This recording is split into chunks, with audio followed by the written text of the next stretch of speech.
അങ്ങനെയുള്ള ഒരാൾക്ക് അയാൾ ചെയ്യുന്ന പ്രവൃത്തികളെക്കുറിച്ച് അയാളുടെ ബോധമനസ്സിൽ ഓർമ്മയുണ്ടാവില്ലെന്ന് സണ്ണിക്കറിയാവല്ലോ. അങ്ങനെ പല കേസുകളും ഞാൻ കൈകാര്യം ചെയ്തിട്ടുണ്ട്.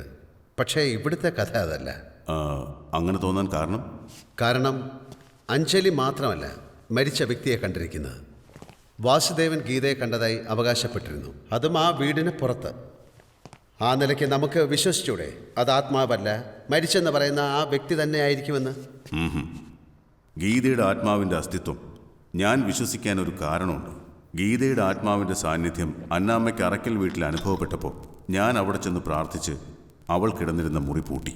ക്രിസ്തുമത വിശ്വാസപ്രകാരം മരിച്ച വ്യക്തിയുടെ ദേഹം 41 നാൾക്കകം അടക്കം ചെയ്യാതിരുന്നാൽ ആ ആത്മാവ് ശാന്തി കിട്ടാതെ അലഞ്ഞു തിരിയുമെന്നാണ്. ഗീതയുടെ ശവശരീരം വീണ്ടും കിട്ടാത്തതിനാൽ അവളുടെ ഒരു ശവകുടീരം പണിഞ്ഞ് അതിൽ അവളുടെ ആത്മാവിനെ സങ്കല്പിച്ചടക്കം ചെയ്യാനും ഞാൻ അന്നാമ്മയോട് പറഞ്ഞേൽപ്പിച്ചു.